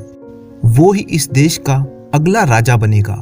उसको अपने राज्य का पूरा भार सौंपने के बाद ही मैं ईश्वर की भक्ति करने के लिए वन में चला जाऊंगा। ये विचार भी अच्छा है महाराज, लेकिन क्या इस समय युवराज को राज्य का कार्यभार सौंपना उचित होगा? इस बारे में आप अवश्य ही सोच लें। मेरा तो सुझाव ये है कि आप कुछ समय के लिए युवराज को राजपाट का कार्य समझाइए, उसके बाद ही आप राज सिंहासन का त्याग करिएगा। आपका विचार भी बिल्कुल सही है मंत्री जी। युवराज के आते ही उसे राज का भार सौंपना उचित नहीं होगा। आप ही बताइए मंत्री जी, ऐसे समय में हमें क्या करना चाहिए? मेरा विचार ये है महाराज कि आप युवराज के साथ 1 वर्ष तक राजपाट संभालें। उसे बताएं कि राजपाट किस तरह से चलाया जाता है। राज सिंहासन संभालने के सारे तरीके उन्हें सिखाएं। जब युवराज उन सभी कामों को करने में बिल्कुल निपुण हो जाए, तभी आप अपना निर्णय ले सकते हैं। ठीक है मंत्री जी, हम ऐसा ही करेंगे। हम अपने बेटे के आने की प्रतीक्षा करेंगे और उसके बाद ही कोई निर्णय लेंगे। ऐसे समय में उस राज्य में एक गहनों के व्यापारी के यहाँ पर चोरी हो जाती है। इसी तरह से 1 माह के अंदर अंदर 3-4 जगह पर चोरी की घटनाएं होती हैं। राज्य की जनता चोरी की इन घटनाओं से परेशान होती है और फिर एक दिन प्रजा के कुछ लोग महाराज से मिलने के लिए आते हैं। राज्य में हो रही चोरी की घटनाओं के बारे में उन्हें बताते हैं। महाराज चक्रधर ने उन्हें आश्वासन दिया कि राज्य में पहरेदारों की संख्या बढ़ा दी जाएगी, परंतु इसके बावजूद भी चोरी की घटनाओं में कोई कमी नहीं होती। नगर के लोग अभी भी इस बात से बहुत ही चिंतित थे। चारों तरफ इसी बात की चर्चा हो रही थी। इसी दौरान ये बात भी फैली कि नगर में एक साधु महाराज आकर ठहरे हैं। लोग उन साधु महाराज के दर्शन के लिए आने लगे। साधु महाराज के पास लोग अपनी समस्याएं लेकर आते थे। गांव के ही एक व्यक्ति जिसका नाम मंगरू था, वो साधु महाराज से अपनी निर्धनता को दूर करने का उपाय पूछने लगा। तो साधु महाराज ने बताया, मंगरू, तुम्हारे घर के बाहर आंगन में तुम्हारे ही पूर्वजों के द्वारा बहुत सा धन जमीन में गाड़ कर रखा हुआ है। कल पूर्णमासी की रात है और कल रात तुम अपने आंगन में से वह धन निकाल लेना। इतना कहकर साधु महाराज चुप हो गए, मगर मंगरू की खुशी का ठिकाना नहीं था। और फिर ऐसा ही हुआ। अगली रात को जब मंगरू ने अपने घर के आंगन में कुदाल से खोदा तो उसे अशर्फियों से भरी हुई एक थैली मिली।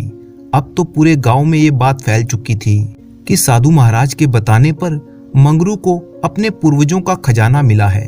अब तो पूरे राज्य में बस इसी बात की चर्चा होने लगी कि साधु महाराज भविष्य बताने के साथ साथ लोगों के पूर्वजों के द्वारा छिपाए हुए खजाने के बारे में भी बताते हैं। दूसरी तरफ युवराज शशिधर गुरुकुल से अपनी शिक्षा पूर्ण करके राजमहल में वापस लौट आया। राजमहल में पहुंचते ही वह सीधा अपने पिता के पास जाता है। महाराज ने उससे कहा, आओ पुत्र, मैं तुम्हारी ही प्रतीक्षा कर रहा था। अब मैं बूढ़ा हो चुका हूँ। अब मुझे इस राज्य की जिम्मेवारी से तुम मुक्त करो। युवराज कहने लगा, महाराज, अभी इस बात की चिंता आप मत कीजिए। सही समय आने पर मैं राज सिंहासन की जिम्मेवारी स्वयं ही संभाल लूंगा। उसी समय कमरे में एक सैनिक का प्रवेश हुआ और वो कहने लगा, महाराज, हमारे गुप्तचरों से हमें ये समाचार मिला है कि पड़ोसी देश का राजा दुर्जन सेन हमारे राज्य पर आक्रमण करना चाहता है। वो किसी सही मौके की तलाश कर रहा है। ओह, ये तो बहुत ही चिंता का विषय है। सैनिक, तुम जाओ और जाकर मंत्री जी को हमारे पास भेजो।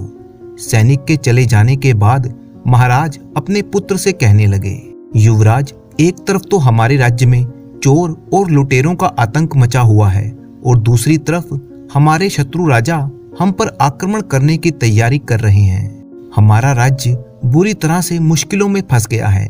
ऐसी स्थिति में अब क्या करना चाहिए? मेरी समझ में तो कुछ भी नहीं आ रहा युवराज। युवराज कहने लगा, महाराज, हमें अपने शत्रु राजा के हमले का सामना करके उसे सबक सिखाना होगा, नहीं तो हम अपने राज्य को खो बैठेंगे। और दूसरी तरफ वो चोर अभी भी हमारे राज्य में ही घूम रहे हैं। मुझे पक्का विश्वास है कि जनता से लूटी हुई दौलत को वो अभी हमारे राज्य से बाहर नहीं ले गए होंगे। हम अवश्य ही उन चोरों को पकड़कर जनता से लूटा हुआ माल उन्हें वापस लौटा सकते हैं। आप सबसे पहले सेनापति जी को बुलाइए। कुछ ही क्षणों में सेनापति, महाराज, युवराज और मंत्री, ये चारों लोग आने वाले संकट का सामना करने के लिए योजना बनाने लगते हैं। महाराज ने सभी लोगों के सामने गुप्तचरों के द्वारा लाई गई सूचना बताई। फिर सेनापति से कहने लगे, सेनापति जी आप बताइए, गुप्तचरों द्वारा लाई गई इस सूचना के बारे में हम क्या कर सकते हैं। सेनापति कहने लगा, महाराज, शत्रु देश का राजा दुर्जनसेन बहुत ही शक्तिशाली है। उसकी सेना बहुत ही विशाल है। उसका मुकाबला करने के लिए हमें अपनी सैन्य संपत्ति को बढ़ाना होगा। हमें अपने सैनिकों के लिए और अधिक हथियार खरीदने के लिए बहुत से धन की आवश्यकता होगी। तभी हम राजा दुर्जनसेन का मुकाबला कर सकते हैं। युवराज कहने लगा, तो सेनापति जी आपको पहले से ही हमारी सैन्य शक्ति बढ़ाने के लिए काम करना चाहिए था। युवराज, अपनी सैन्य शक्ति को और भी अधिक मजबूत करने के लिए हमारे पास अधिक धन नहीं है, जिसके कारण ना तो हम नए सैनिकों को भर्ती कर पा रहे हैं और ना ही नए नए हथियार खरीद पा रहे हैं। तो सबसे पहले हमारा काम यही है कि हम अपनी सेना को और भी अधिक मजबूत करें। आप आज से ही हमारे राज्य में जितने भी नौजवान हैं उनको सैनिक प्रशिक्षण देना आरंभ कीजिए। किसी भी समय उन्हें शत्रु सेना का सामना करने के लिए तैयार कीजिए। युवराज, मैं तुरंत ही इस काम में लग जाऊंगा। इसके बाद महाराज ने अपने मंत्री से कहा, मंत्री जी आप कल ही राज दरबार का आयोजन कीजिए। उसमें बाकी सभी मंत्रियों को भी शामिल होने के लिए कह दीजिए। अगले दिन राज दरबार लगाया गया, जिसमें युवराज और सभी राज दरबारी इस बात पर चर्चा करने के लिए आए कि इन समस्याओं का सामना कैसे किया जाए। अभी राज दरबार की कार्यवाही चल ही रही थी कि तभी वहां पर एक साधु आ पहुंचता है। उसे देखकर महाराज कहने लगे, आप कौन हैं साधु महाराज, और यहाँ किस लिए आए हैं। तब सेनापति ने आगे बढ़कर कहा, महाराज, ये साधु बहुत ही पहुंचे हुए हैं और भविष्य बताने वाले हैं। मैंने अपने राज्य के लोगों से इनके बारे में बहुत ही सुना है। ये साधु महाराज खुद चलकर हमारे दरबार में आए हैं। ये तो हमारे लिए सौभाग्य की बात है। साधु कहने लगा, महाराज, मुझे इस बात का ज्ञान है कि आप शत्रु देश के द्वारा किए जाने वाले आक्रमण के बारे में चिंतित हैं, लेकिन आप इस बारे में बिल्कुल भी चिंता मत कीजिए। आपके राज्य क्या, उसके आसपास भी कोई शत्रु आक्रमण नहीं कर पाएगा। महाराज साधु की ये बात सुनकर आश्चर्यचकित रह गए और कहने लगे, साधु देवता, आप ये बात कैसे जानते हैं, क्योंकि ये बात तो हमने सिर्फ अपने दरबार के कुछ ही खास लोगों को बताई थी। महाराज, मुझे सब कुछ मालूम है। योग विद्या के बल पर मैं सब कुछ जान सकता हूँ। मैं ये भी जानता हूँ कि आपको अपनी सेना को मजबूत करने के लिए और अधिक धन की आवश्यकता है, जबकि आपके खजाने में उतना धन मौजूद नहीं है। शायद आपको मालूम नहीं कि आपके पूर्वजों के द्वारा एक बहुत बड़ा खजाना सुरक्षित जगह पर छुपाया गया है। अगर वो खजाना आपको मिल जाए तो आपकी सारी समस्याएं हल हो जाएंगी। क्या कहा, हमारे पूर्वजों का खजाना? ये बात तो आज तक मुझे भी मालूम नहीं थी। वो खजाना कहाँ पर होगा? साधु देवता, महाराज, आपके पूर्वज आपके लिए इतना खजाना छोड़कर गए हैं कि जितना आपने कभी सोचा भी नहीं होगा, और वो खजाना हमारे नगर के मुख्य द्वार के नीचे छुपाया गया है। वहां पर लाखों स्वर्ण मुद्राएं आपको मिल जाएंगी। अगर आपकी बात सच निकली तो सचमुच हमारा कल्याण हो जाएगा। महाराज, मेरी बात मानकर आप नगर के मुख्य द्वार के नीचे खोद कर देखिए तो आपको अपार धन मिल जाएगा। महाराज से इस खजाने के बारे में बोलने के बाद साधु राज दरबार से चला गया। महाराज कहने लगे, इस साधु की बातें सुनकर तो मुझे बड़ा ही अच्छा लगा है, लेकिन हम लोग इसकी बात पर विश्वास कैसे कर सकते हैं। तब सेनापति कहने लगा, महाराज, इस साधु ने हमारे राज्य के कई लोगों को उनके पूर्वजों के द्वारा दबाए हुए धन के बारे में बताया है, और जब उन सभी लोगों ने साधु महाराज द्वारा बताई गई जगह को खोद कर देखा तो सचमुच ही उन्हें धन की प्राप्ति हुई।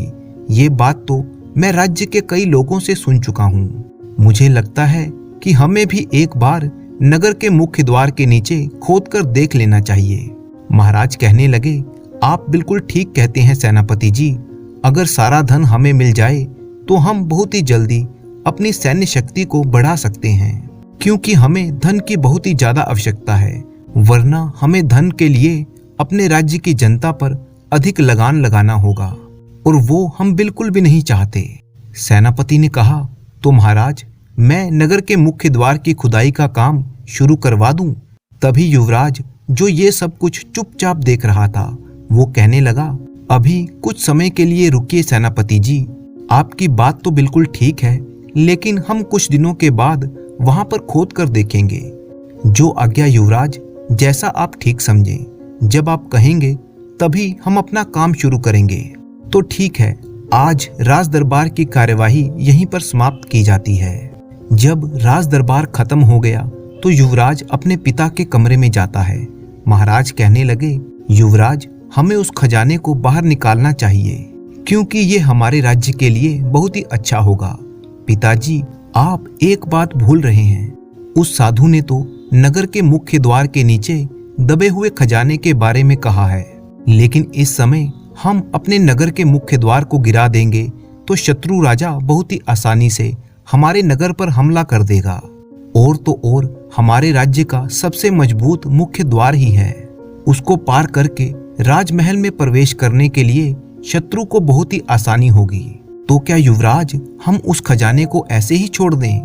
पिताजी, पहले हमें ये मालूम करना चाहिए कि साधु ने जो कुछ कहा है वो सच है।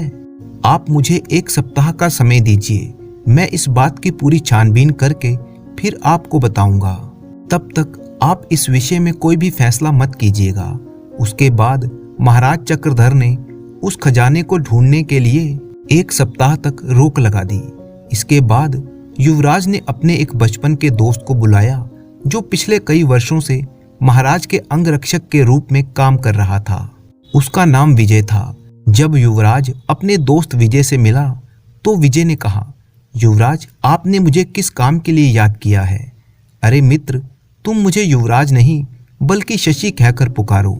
हम दोनों तो बचपन के मित्र हैं। नहीं मित्र, आप तो राजा के बेटे हैं और हमारे होने वाले महाराज भी आप ही हैं। अरे फिर वही बात। चलो ठीक है, मैंने तुम्हें इसलिए बुलाया है क्योंकि इस राज्य में सबसे वफादार और भरोसेमंद तुम ही हो।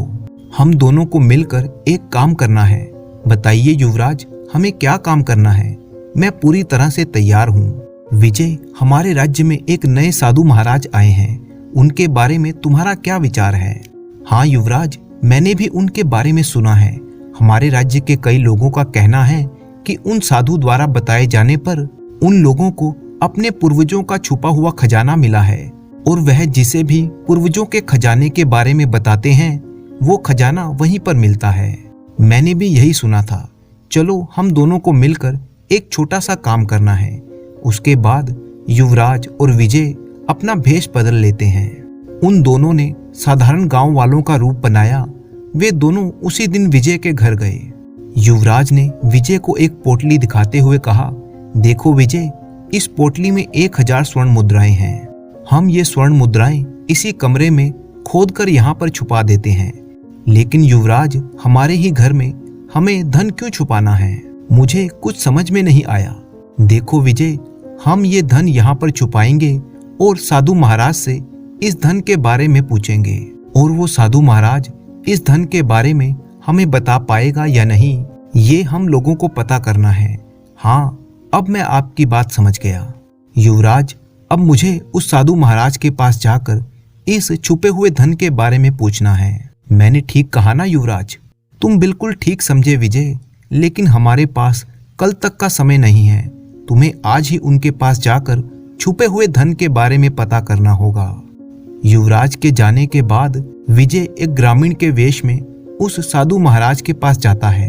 साधु महाराज को प्रणाम करने के बाद विजय कहने लगा, साधु महाराज, मैं आपके पास एक बहुत ही जरूरी काम से आया हूँ। साधु ने कहा, पुत्र, मुझे लगता है कि जरूर तुम्हारी कोई इच्छा है। साधु महाराज, मेरी दादी मुझे हमेशा कहा करती थी कि हमारे दादा और परदादा बहुत ही अमीर लोग थे, मगर मैंने तो अपने घर में कभी एक फूटी कौड़ी तक नहीं देखी। मुझे शक है कि मेरे पूर्वज सारी संपत्ति को कहीं ना कहीं तो छुपा कर गए हैं। अगर आप कृपा करके मुझे बता देंगे कि वो सारी धन संपत्ति कहाँ पर रखी है, जरूर बता सकता हूँ, लेकिन इस वक्त नहीं, क्योंकि अब शाम ढल चुकी है और शाम से लेके कल सुबह तक मैं कोई बातचीत नहीं करता। इसीलिए तुम अभी अपने घर चले जाओ और कल सुबह मुझे आकर मिलना। ठीक है साधु महाराज। इसके बाद विजय सीधा युवराज के पास चला जाता है, उन्हें सारी बातें बता देता है। तब युवराज ने कहा, अच्छा ये बात है, तो फिर आज रात को हमें तुम्हारे घर का पहरा देना होगा, पूरी रात जागना होगा। लेकिन युवराज, मेरे घर के पास पहरा देने से क्या होगा, हमें तो साधु महाराज पर नजर रखनी है ना। विजय, तुम बिल्कुल वैसा ही करो जैसा मैं कहता हूँ, मुझ पर विश्वास रखो और रात के समय तुम मेरे साथ ही रहना। हमें तुम्हारे घर के बाहर पहरा देना है। और फिर उसी रात को विजय और युवराज विजय के घर में छुपकर पहरा देने लगे। उनका शक बिल्कुल सही निकला। जब वह दोनों छिपकर घर की निगरानी कर रहे थे तो अंधेरे में एक आदमी आता हुआ दिखाई दिया। युवराज ने कहा, वो देखो विजय, कोई आदमी हमारे घर की तरफ आ रहा है। हाँ युवराज, वो आदमी जमीन खोद रहा है। आखिर वो करने क्या वाला है? देखो विजय, वो आदमी एक गड्ढा खोदकर उसमें कुछ छुपा रहा है। यानी मेरा शक बिल्कुल सही निकला, ये उसी नकली साधु का काम है। हाँ युवराज, यानी वो साधु यहाँ पर स्वर्ण मुद्राएं छुपाकर और कल हमें इन मुद्राओं के बारे में बताने वाला है। इसका मतलब ये है कि वो जिस किसी को भी धन के बारे में बताता है उसे अगले दिन आने को कहकर रात के समय खुद ही वहां पर जाकर स्वर्ण मुद्राएं छुपा कर आता है। इसके बाद विजय ने अंधेरे में उस आदमी को ध्यान से देखा तो कहने लगा, अरे ये आदमी तो सेनापति जी का खास आदमी है, या यूं कहूं ये तो सेनापति जी का दाहिना हाथ है। युवराज ने कहा, क्या सच? इसका मतलब इस षड्यंत्र में हमारे सेनापति जी भी शामिल हैं। ठीक है विजय, कल तुम फिर से उस साधु के पास जाना और अपने पूर्वजों के खजाने के बारे में पूछना। उसके बाद क्या करना है वो मैं तुम्हें बताऊंगा। इसके बाद युवराज वापस महल में आकर महाराज को सारी सच्चाई बता देता है। सब कुछ जानने के बाद महाराज ने कहा, इसका मतलब ये है कि ये सारी साजिश हमारे सेनापति ने रची है। मैं इसी वक्त उस अपराधी को कारागार में डालने की आज्ञा देता हूँ। नहीं नहीं महाराज, इस समय आपको रुकना होगा। कल रात को हम उस साधु की कुटिया के पास पहरा देंगे ताकि हमें ये पता चल सके कि इस साधु के साथ और कितने लोग मिले हुए हैं। हाँ युवराज, ये बात तुमने ठीक कही। कल हम भेष बदलकर उस साधु की कुटिया के पास पहरा देंगे और फिर उन सभी लोगों को रंगे हाथ पकड़ेंगे जो हमारे राज्य के शत्रु हैं। अगली सुबह युवराज के कहने पर विजय फिर से उस साधु के पास जाता है। उसे देखते ही साधु कहने लगा, आओ पुत्र आओ, मैंने अपनी योग विद्या के बल पर यह देख लिया है कि तुम्हारे पूर्वजों का खजाना कहाँ पर है। तुम्हारे घर के बाहर जो पेड़ है तुम उसे खोद कर देखना, वहीं पर 1000 स्वर्ण मुद्राएं मिलेगी। वही तुम्हारे पूर्वजों की जायदाद है। मैं आपका बहुत आभारी हूँ महाराज, आपका बहुत बहुत धन्यवाद। ये कहकर विजय वहां से चला गया। वहां से निकलकर वो सीधा युवराज के पास पहुंचा। विजय ने सारी बात विस्तार पूर्वक युवराज को बता दी। युवराज ने कहा, अच्छा तो मेरा शक बिल्कुल सही निकला। हम लोगों ने धन जहां पर छुपाया था वहां ना बताकर उस साधु ने, उस आदमी ने जहां धन छुपाया था उस बारे में हमें बताया। अब मुझे पक्का विश्वास हो गया है कि वो हमारे शत्रु राजा दुर्जन सेन का गुप्तचर है। उसी रात युवराज शशिधर, विजय और महाराज खुद भी अपना भेष बदलकर साधु की कुटिया के पास छुपकर निगरानी करने लगे। उनका संदेह बिल्कुल ठीक निकला। कुछ ही देर के बाद उन्होंने देखा कि सेनापति आधी रात के अंधेरे में उस साधु की कुटिया में प्रवेश करता है और फिर विजय उस साधु के आश्रम की एक खिड़की से अंदर झांकने लगता है। उसने देखा कि कुटिया के अंदर साधु और सेनापति आपस में बातें कर रहे थे। साधु कहता है, अरे सेनापति बताओ तो सही, हमारा काम कहाँ तक पहुंचा? महाराज दुर्जन सेन ने तुम्हें जो काम सौंपा है वो पूरा नहीं हुआ। वे तो आक्रमण करने का मौका तलाश रहे हैं। सेनापति कहने लगा, आपके कहने के बाद हमारे महाराज ने नगर के मुख्य द्वार को गिराने के लिए तैयारी कर ली है और लगभग 1 सप्ताह के बाद ये काम शुरू हो जाएगा। साधु कहने लगा, हाँ, उसके बाद उन लोगों को वहां पर सिर्फ मिट्टी ही मिट्टी मिलेगी, इसके अलावा कुछ भी नहीं। इस तरह से हमें नगर पर आक्रमण करने का एक सुनहरा मौका मिल जाएगा। अगर वो मुख्य द्वार नहीं होता तो अब तक हम नगर पर हमला करके राजमहल को भी अपने कब्जे में कर चुके होते। हाँ, आपने बिल्कुल ठीक कहा, वो मुख्य द्वार ही अब तक इस राज्य को बचा रहा है। अगर वो नहीं रहेगा तो इस राज्य की रक्षा नहीं हो पाएगी। आपने बिल्कुल सही योजना बनाई है। पिछले 1 महीने से आप जो मेहनत कर रहे हैं ये उसी का फल है। अब जल्दी ही हम सफल होने वाले हैं। हाँ, तुमने बिल्कुल ठीक कहा। इस राज्य में सभी लोग मुझ पर विश्वास कर चुके हैं, यहाँ तक कि तुम्हारे वो बुद्धिमान राजा भी। ये सब तो ठीक है, लेकिन मेरे बारे में दुर्जन सेन ने क्या कहा है? महाराज ने क्या कहा है उसकी चिंता तुम मत करो। इस राज्य पर कब्जा करने के बाद दुर्जन सेन महाराज तुम्हें ही इस राज्य का राजा बनाएंगे।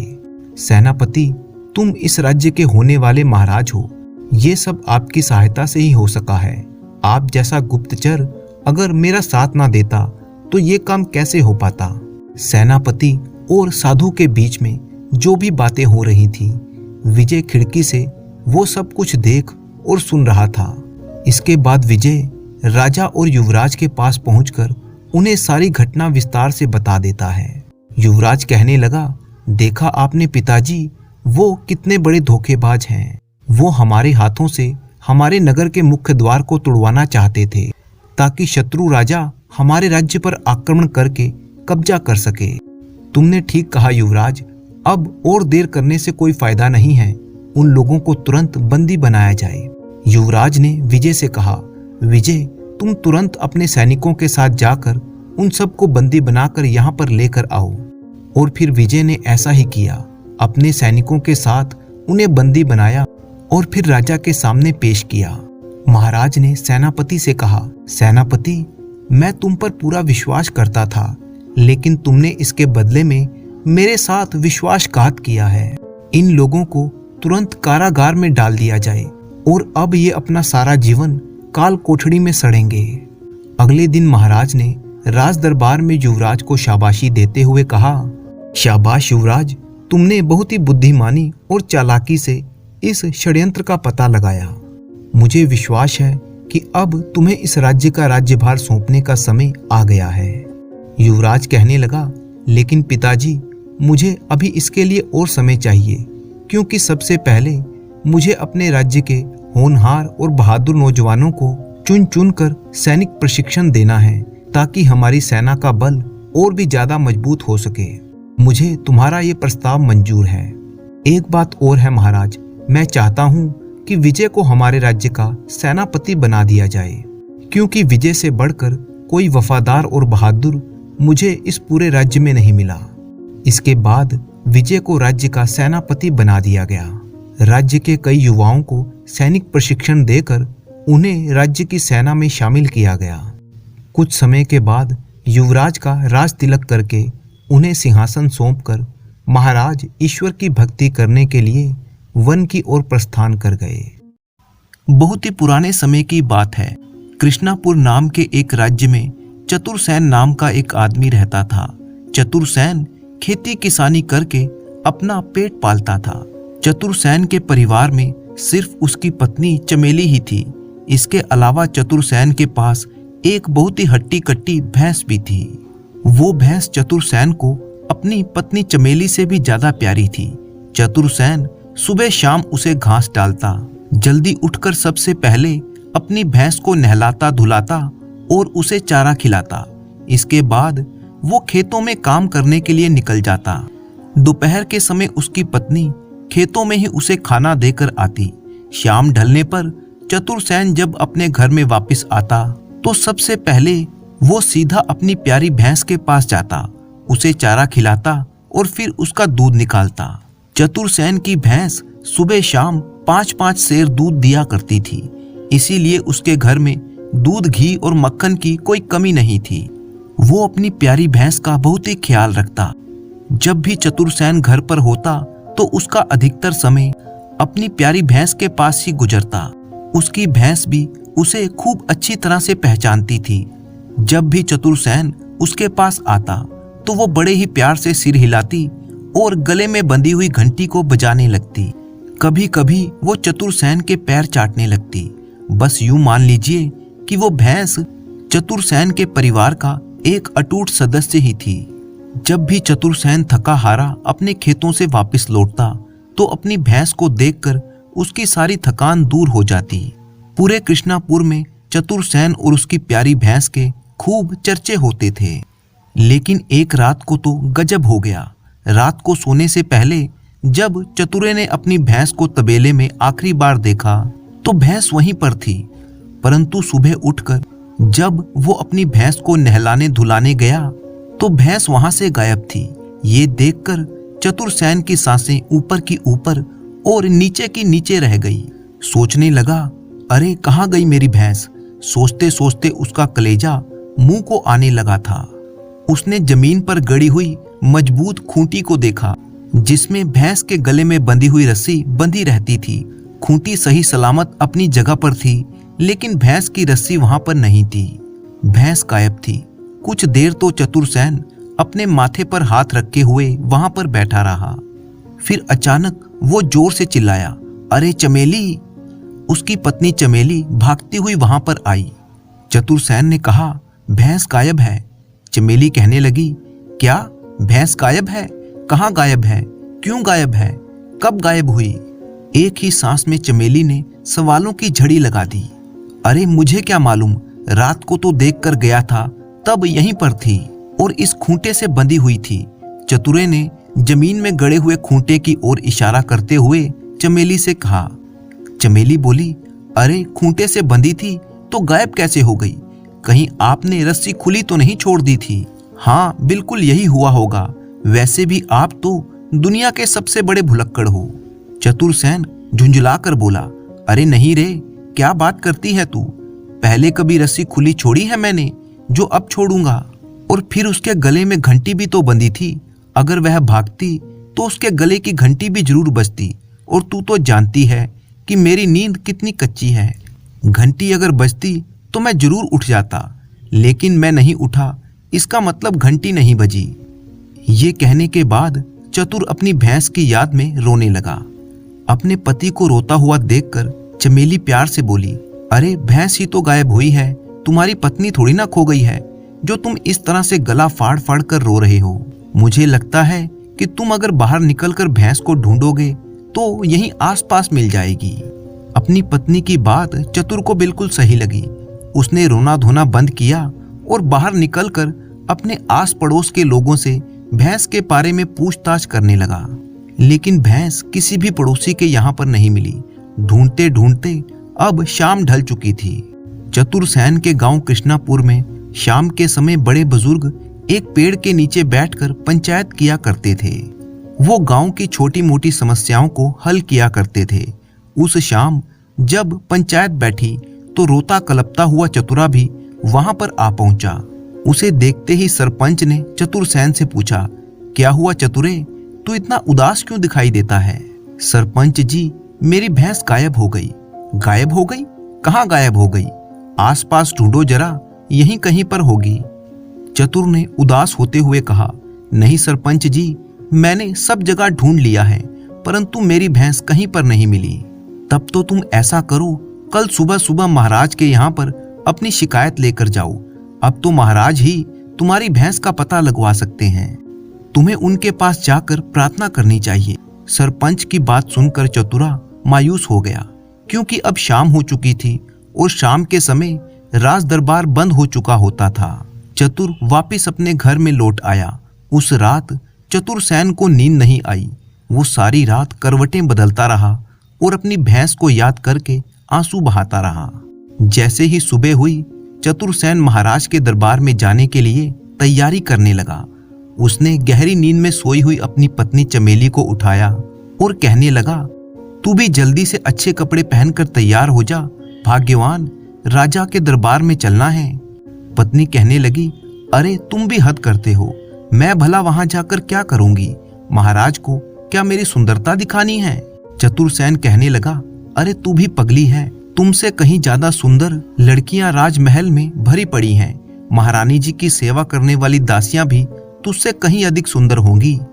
तुझे तो मैं इसलिए चलने को कह रहा हूँ क्योंकि तेरा भाई सुंदरलाल महाराज के शाही तबेले में काम करता है।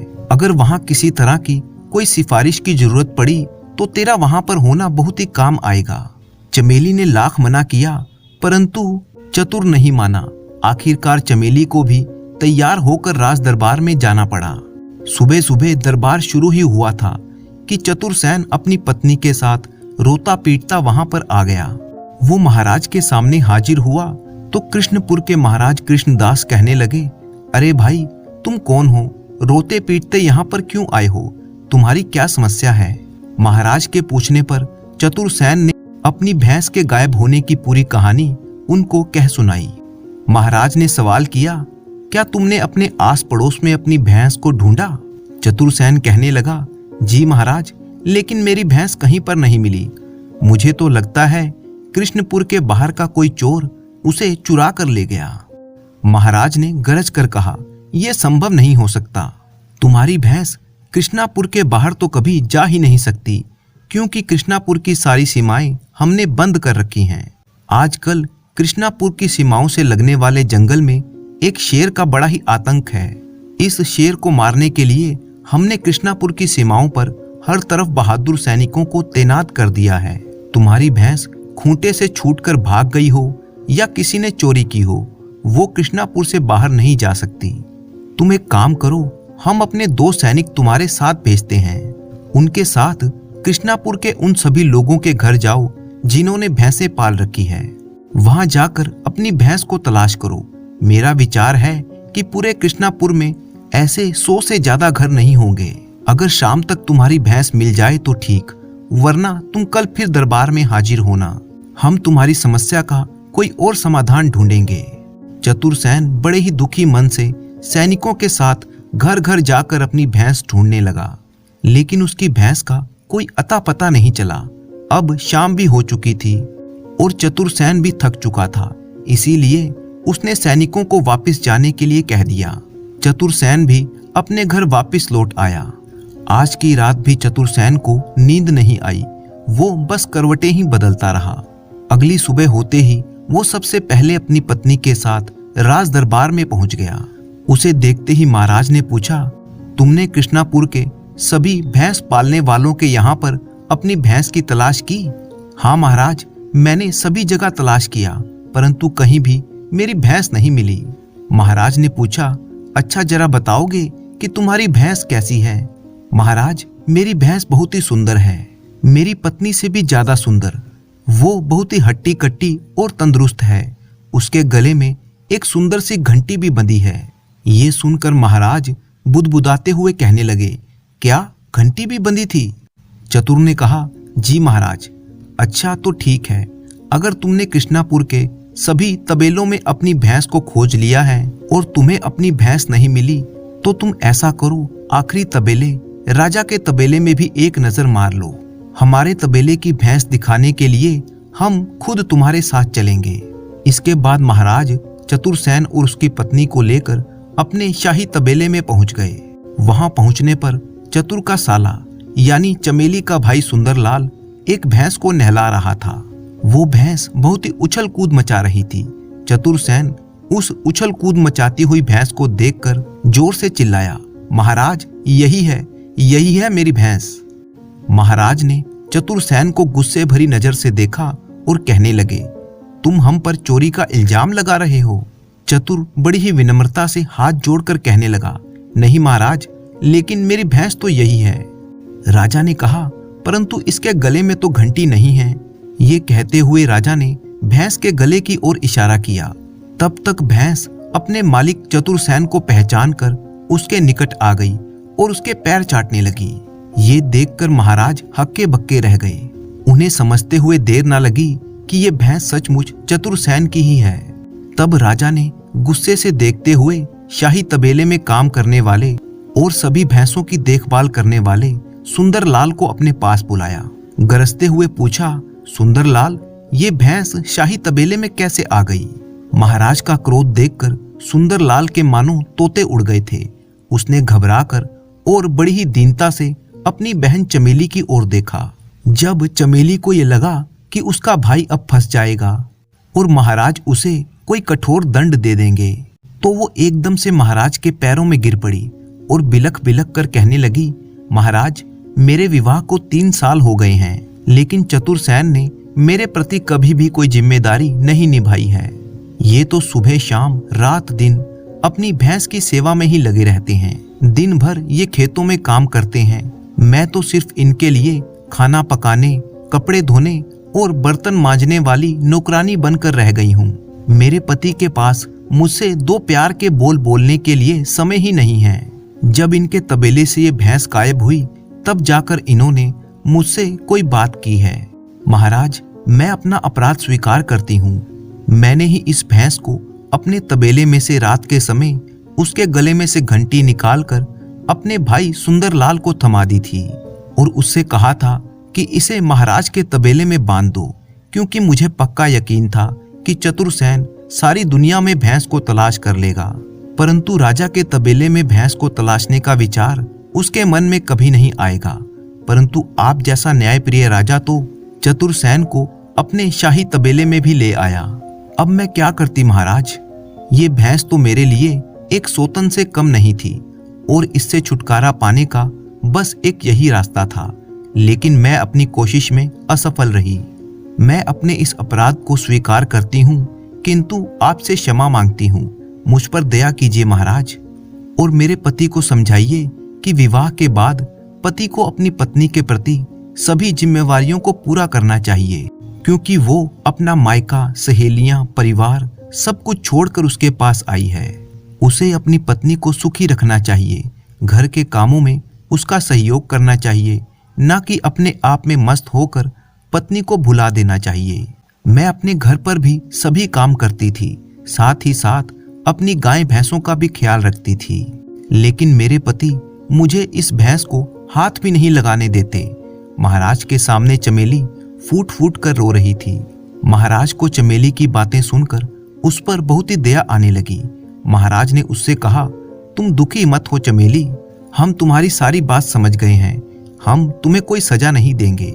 इसके बाद महाराज ने चतुरसेन की ओर क्रोधित होकर देखा, फिर गरज कर बोले, चतुरे, तुम अपनी भैंस को एक ही शर्त पर अपने घर ले जा सकते हो। वो शर्त ये है कि तुम अपनी भैंस को अपनी मर्जी से अब हाथ भी नहीं लगा पाओगे, साथ ही अपनी पत्नी का पूरा ख्याल रखोगे। मूर्ख इंसान, ईश्वर की कृपा से तुम्हें इतना प्यार करने वाली पत्नी मिली है, जो एक पत्नी होने के सारे कर्तव्य पूरा कर रही है। वो तुम्हारा पूरा ख्याल रखती है। जब तुम्हारा परिवार बड़ा होगा तो तुम्हारी संतानों की देखभाल भी यही करेगी। चतुरसेन की समझ में अब सारी बात आ चुकी थी। वो हाथ जोड़कर महाराज से कहने लगा, जी महाराज, मैं आज से आपकी इस बात का पूरा ध्यान रखूंगा। महाराज चमेली की तरफ देखकर कहने लगे, चमेली, अब तुम्हें इस बात का ध्यान रखना है कि चतुरसेन हमारे आदेश का पालन करे। अगर इसने जरा सी भी चूक की तो तुम इसकी भैंस को कसाई को बेच देना। ये सुनकर चतुरसेन घबरा गया। नहीं नहीं महाराज, कसाई तो मेरी भैंस को काट कर बेच डालेगा। महाराज ने कहा, हाँ, तो अगर तुम अपनी भैंस को अपने घर में जीवित देखना चाहते हो तो आज से एक बात समझ लो, ये भैंस तुम्हारी नहीं बल्कि तुम्हारी पत्नी की हो गई है, क्योंकि विवाह के बाद पति की हर चीज पर पत्नी का अधिकार भी होता है। चतुरसेन गहरी सांस लेते हुए कहने लगा, ठीक है महाराज, मैं आपकी बात बिल्कुल समझ गया। आज से मैं अपनी पत्नी का पूरा ध्यान रखूंगा, इसे किसी भी तरह की कोई तकलीफ नहीं होने दूंगा। ये सुनकर चमेली बहुत ही खुश हुई। इसके बाद महाराज ने चतुरसेन को उसकी भैंस सौंप दी। पति पत्नी अपनी भैंस को लेकर वापस अपने घर आ गए। उस दिन के बाद से चतुरसेन अपनी पत्नी का पूरा ख्याल रखने लगा, जबकि चतुरे की पत्नी चमेली उसकी भैंस का ख्याल रखने लगी। पति पत्नी दोनों एक सुखमय जीवन बिताने लगे। इसी तरह की मजेदार कहानियां देखने के लिए चैनल को सब्सक्राइब कर लीजिए, वीडियो को लाइक कीजिए और कमेंट करना बिल्कुल मत भूलिएगा।